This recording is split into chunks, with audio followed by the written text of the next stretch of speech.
સુવિશેષમાંથી પાઠ, અધ્યાય 6, કડી 36 થી 38। ઈસુએ શિષ્યોને કહ્યું, તમારા પિતા જેવા દયાળુ છે તેવા તમે પણ દયાળુ થજો। કોઈનો ન્યાય તોડશો નહીં, એટલે તમારો પણ ન્યાય નહીં તોડાય। કોઈને દોષિત ઠરાવશો નહીં, એટલે તમને પણ દોષિત ઠરાવવામાં આવશે નહીં। ક્ષમા કરશો તો ક્ષમા પામશો, આપશો તો પામશો। માપ ખાશું દબાવીને, હલાવીને અને ઉભરાતું તમારા ખોળામાં રેડવામાં આવશે। કારણ જે માપથી તમે ભરી આપશો તે માપથી જ તમને ભરી આપવામાં આવશે। આ પ્રભુની વાણી છે, તે આપણો આધાર છે। ખ્રિસ્ત પ્રભુમાં મારા વહાલા યુવા મિત્રો, આજના શુભ સંદેશ દ્વારા આપણને પ્રભુ ઈસુ ઘણું બધું શીખવાડવા માંગે છે, પણ એમાંથી આપણે બે શબ્દો લઈએ।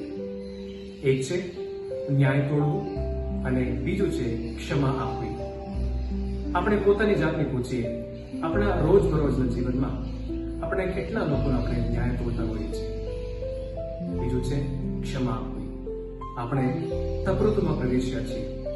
પ્રભુ કેથોલિક ધર્મસભા દ્વારા આપણને આમંત્રણ આપે છે, આપણે પ્રભુ પાસેથી ક્ષમા મેળવીએ અને એવી જ રીતે એકબીજાને પણ આપણે ક્ષમા કરીએ। આમેન।